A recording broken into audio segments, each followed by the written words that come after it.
esi mainījis orientāciju, tad skaties uz citu pusi jau. Nē, es neesmu gejs.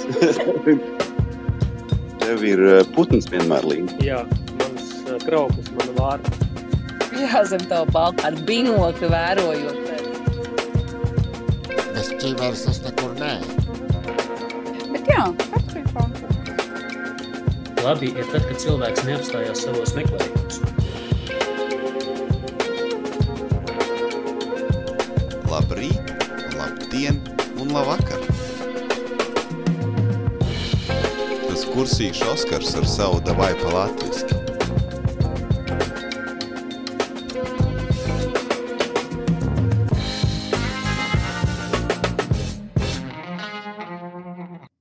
Vispār Vinijs Pūks negribēja precēties, tomēr doma par medus mēnesi viņam nelika mieru. Ticējums, ja stārķi lido ar pakaļ pa priekšu, tad ir spēcīgs vējš. Divas piedzērušās blusas iznāk no kroga, viena prasa otrai. Gaidīsim suni vai iesim ar kājām? Ko tu tur dari? Es taisu putnu būrīti. Bet kur ir caurumiņš? Kā putniņš tiks iekšā? Viņš jau tur ir. Labrīt, labdien un vispārējo. Šodien ir 5. novembris, svētdiena, novēlotais podcasts, kuru jau es rakstu 4. reizi. Jo pirmās 3 reizes man vienkārši riebās, ko es biju sameklējis.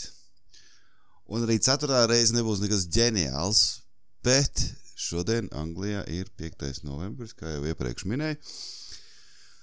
Un šeit notiek tādas svinības, īsāk sakot, saucās Bonfire Night vai arī ugunskuru nakts. Un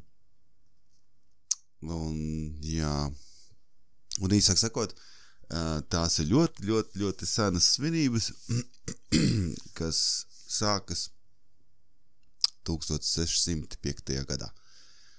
Es domāju, iebrauksim bišķi vēsturē, un es jums pastāstīšu, kas notika, kas ir šīs te svinības.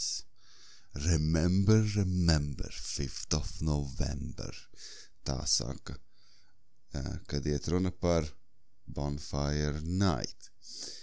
Ok, nu tad tālajā 1605. gadā bija tāds karalis Džeims, un viņš bija pie stūras valdībai Anglijā, un, cik es saprotu, tad viņi bija protestanti, ja? Pēc reliģijas un diezgan, tā teikt, pret Romas katoļu reliģiju, tā teikt, ja. Lūk, un viņi visi tur dzīvoja, un viss bija baigi forši, bet Romas katoļiem un to simpatizētājiem nepatika, protams, Anglijas valdības, kā visas valdības, kādam nepatīk.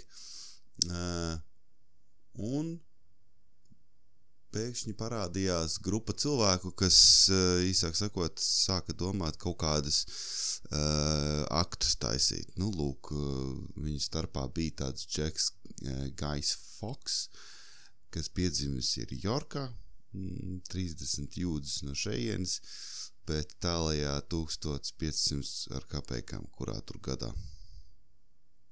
Lūk, viņš tad dienēja Angļu, īsāk sakot, Spānijā viņš dienēja armijā, un viņš ekspertīzi iekš kaujas ieročiem to laiku un sprākstvielām. Tā kā viņš nonāk starp tiem cilvēkiem, kas, viņš arī ir Romas katolis pēc reliģijas, un viņš satiek savus čomus un sāk tur kaut ko domāt, plānot un tādā garā, un šie izdomā, ka mēs varētu uzraut parlamentu gaisā. Tad, kad parlaments tiks atsākts, tad to arī darīs ar visiem lordiem, visu uzraus, visu gaisā. Tāds ir tas plāns. Bet mēris plosās riņķī apkārt, un līdz ar to parlaments tika atcelts līdz novembrim. Un tad šie viskaut kur vizinās riņķī, sēž slepenajās istabās un čukst un runā savus plānus vienus otram. Un galu galā viņi ir izdomājuši, viens no plāniem bija rakt iespējams, ka tuneli zem Westminsteras tā parlamenta ēkas, kas īsti neattīstījās. Un tad pēkšņi parādījās viņiem iespēja, jo kādreiz zem un ap Westminsteras tā parlamenta kompleksa, kādreiz parastie cilvēki varēja vienkārši sēdēt un turēt savus kartupeļus un tādas, īsāk sakot, tās pagraba telpas tika izmantotas privāti. Un tā parlamentā vienkārši pavirs tur bija. Lūk, un pēkšņi atbrīvojās vieta iekš vieniem no tiem pagrabiem, kur varētu izīrēt, un viens no tiem čomiem, ar ko Gais Foks bija sapinies, izīrēja to telpu pa 4 poundiem. Lūk. Un tad šie, sakarā ar to, kad bija, cik es saprotu, beidzies vai arī samazinājies tas karš ar Spāniju, bija teiksim tā, armijas atpalikumu šaujamapulveris bija iespēja viņu nopirkt, jo parasti šaujamapulveri nevarēja dabūt tāpat vien, un Karlim vienmēr bija noteikums, bet viņš bija tas pirmais, kas pirms tur tā šaujamapulveru rūpnīca uztaisa 10 mucas. Tad, ja Karalim nevajag, tad viņas var tirgot, bet ja Karalim vajag, tad visi 10 mucas aiziet uz Karalim. Tā kā tas karš bija beidzies, bija pārpalikums iekš pulvera. Tie sabotāžisti, teroristi nopirka to pulveri un sāka viņi stūķēt iekšā zem tā parlamenta ēkas savā tajā pagrabā. Slēpjot viņu zem malkas tādas, tā kā, jo viņi nevarēja teikt, ka mēs te slēpjam šaujamapulveri. Viņiem vajadzēja teikt, ka viņi tur liek kurināmo malku vienkārši glabā. Lūk, tā viņi dara, viss notiek, nekāda problēma, taču ik pa laikam tas galvenais konspirators, kuru vārdu es vairs nevaru atcerēties, ticīgs vīrietis būdams, viņu nomāca tā doma, ka tā terorakta laikā ies bojā ne tikai protestanti, bet ies arī bojā Romas katoļi, tāpēc, ka daži no tiem lordiem ir citveidi ticīgi, ja būs arī Romas katoļi. Lūk, un viņa moka sirdsapziņa, un šis iet pie mācītāja teikt, kad kas būs, kā būtu, man draugs teica, jā, ne jau es, bet man čoms, jā, viņš taisās spridzināt cilvēku, izsakot, izstāstīja savu plānu vairāk vai mazāk, ko darīt, un mācītājs uz to momentu tā nepiešķīla, kas tur notiks, jo viņš teica tā hipotētiski. Un līdz ar to viņš teica, šādi tad jau kaut kādiem upuriem ir jānotiek un tādas lietas. Tad viņš tika tā kā mazliet neaslāba, bet tomēr neizturēja to iekšējo sirdsapziņu un sāka rakstīt. Tā saka vēsturē, kad sāka rakstīt vēstules tiem Romas katoļu lordiem, teikt, nenāc 5. uz darbu, jo kaut kas būs un neej uz darbu, īsāk sakot, tiniec kaut kur ārpus Londonas. Lūk, tā viņš viss notiek, un tā vēstule, kas nonāca pie Romas katoļu lorda, viņš to vēstuli, teiksim tā, nevis ignorēja, bet viņš, nepakļāvās viņai taču un uzreiz viņu nodeva tālāk, līdz kamēr viņi nonāca līdz Karalim Džeimsam, kas bija esot bijis tāds paranojas apmākts cilvēks jau, un viņš savai slepeni policijai sāka izmeklēt, kas tur notiek, kas atsevišķi arī sāka ostīt riņķi apkārt, kas notiek, kas būs, kas nebūs. Jau datums nāk ļoti tuvu, tas novembris ir jau kaut kāds 4. vakars, viņi ir salikuši 36 mucas zem tā parlamenta ēkas, zem tiem kambariem, kur īsāk sakot būs Karls Džeims un ar visu savu to parlamenta atvēršanas runu UTT, UTJP. Un, īsāk sakot, tas Gajs Foks tiek nolikts sardzē, lai viņš sargā tās mucas. Ja kāds nāk garām, vienkārši kaut ko sāk tur, reku pagalītis, un neatklāja to teroraktu. Plus viņš būs tas, kas liks spičku klāt, jo visi pārējie tinās ārpus Londonas, tie konspiratori, kas attiecīgi vēl tam plānam bija doma tāda, kad Karaļa Džeimsa meita bija kaut kur ārpus Londonas, tālāk iekš viduszemē, un bija doma tāda, kad uzspridzināt to parlamentu ar visu Karaļa Džeimsu, un tad, kad tas viss tās ziņas izplatītos, tad viņi zinātu, ka viņiem arī jānolaupa tā meita ir, kas viņus garantētu tādu tā kā izpirkumu, vai arī viņi varētu pieprasīt savus kaut kādas tur tās prasības, ka viņiem ir vēl kaut kas par rokai. Lūk, un nāk tagad vakars no 4. uz 5. Es īsti nezinu, vai tas bija par nakti, vai arī jau 5. no rīta, bet sardze gāja garām, kas tur, cik es saprotu, varēja tā parlamenta sardze staigāt gar tiem kambariem. Un šie satiek Gaju, šim prasa, ko te stāv, viņš es te malciņu sargāju, taču sargi ierauga, ka viņam ir pieši, un tāds salīdzinoši labi ģērbies, viņš ir priekš sarga, kas sargā malciņu, un šie aiziet paziņot augšā, saka, klausies, tur viens lejā stāv ar piešiem, aizdomīgs, ejiet paskatīt, un tad tas šefība saka, lai iet paskatīties vēlreiz, kas notiek, un šis tur pēkšņi sākās grūstīšanās, un šo arestē 2 minūtes vēlāk šie ierauga vienu mucu, otru, trešo, un tad viņi noņem tur to malku un atrod visas mucas un saprot, ka tur kaut kas nav riktīgi.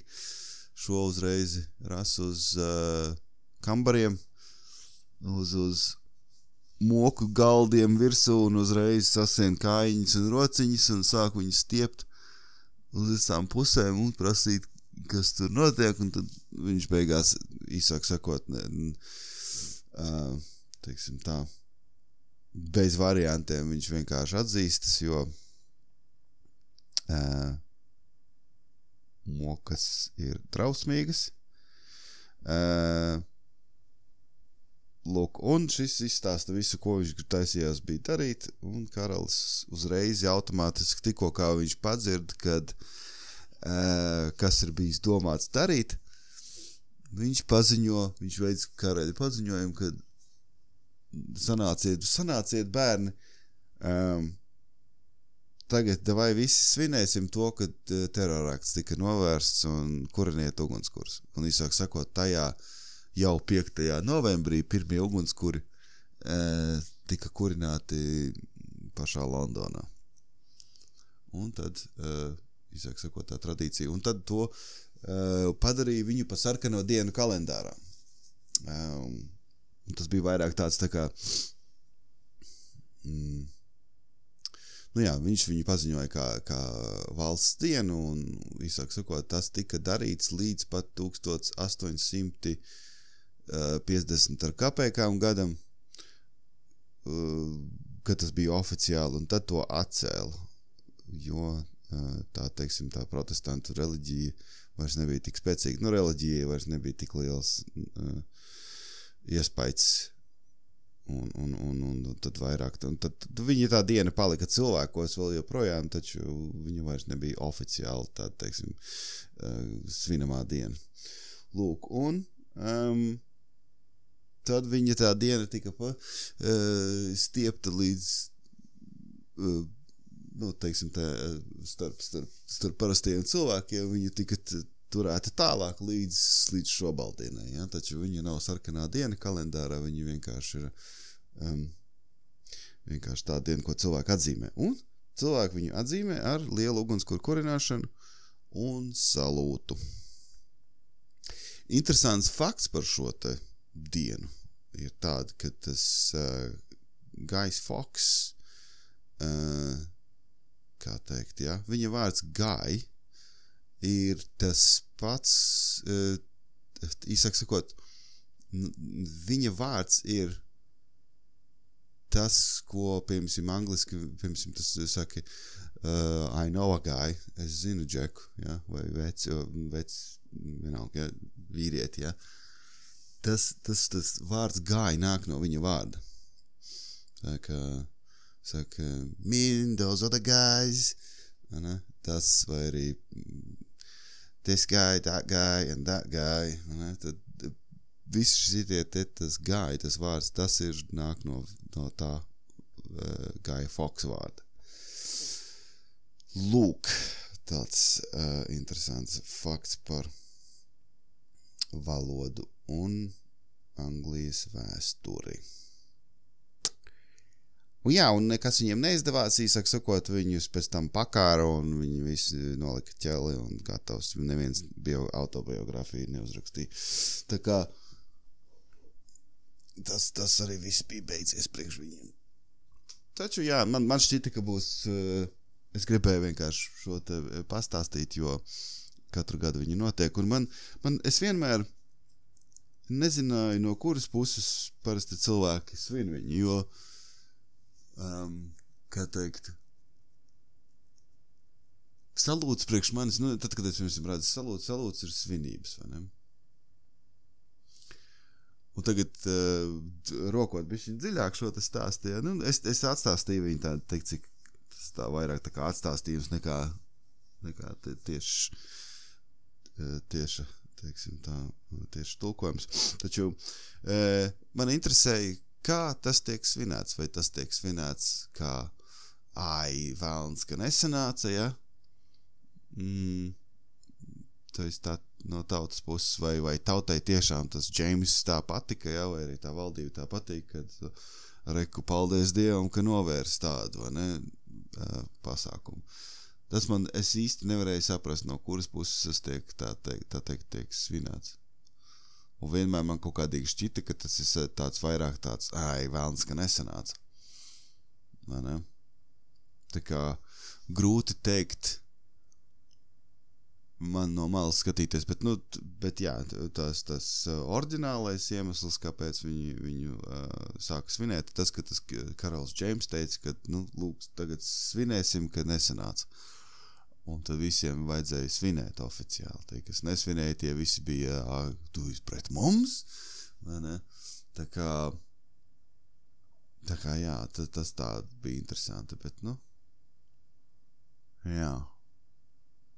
Es nezinu, kāpēc, bet es biju uzskatījis, ka tas vairāk tāds, tā kā, tas fakts, ka tas nav tas valsts svētki, jā. Man vienmēr lika domāt, ka tas ir saistīts ar to, ka tos svin vēl joprojām parastie cilvēki. Tāpēc, kad valsts to neatzīst par svinamu lietu. Ja? Bet viņi to neatzīst par svinamu lietu, tāpēc, ka reliģijai vairs nav nozīmes, teiksim tā, politikā tik daudz. Kā tas bija kādreiz, un tas kašķis vairāk vai mazāk bija dēļ to atšķirīgo reliģiju novirzienu un ko viens virziens domāja un ko otrs virziens domāja. Lūk. Tas arī būtu +1 viss. Man nāk nenormāls žāvs, tāpēc, ka ir agrs rīts, un man es nevaru izdomāt, ko jums pastāstīt, tāpēc, ka man nāca psihi par to, ka es nevaru neko izdomāt. ko lai jums pastāst. Viens no tiem 3 ierakstiem, ko es neesmu saglabājis, tur bija stāsts par to, ka es nevarēju zeķi atrast no rīta. Tik sūtīgi ir, kad es vienkārši nevaru izdomāt, ko jums teikt. Ko es vēl varu pateikt? Laikam, kad daudz neko neiešu es tur mocīt. Lai jums laba svētdiena, lai jums laba pirmdiena. Es zinu, ka jūs vairāk klausāties no pirmdienās. Lai viss notiek un veiksmi, veselību un visu pārējo. Lai jums bieza sviesta kārta uz sviestu. Labi, ok, es zinu, jā, man pašam nav ko teikt. Ok, čau Rāsma.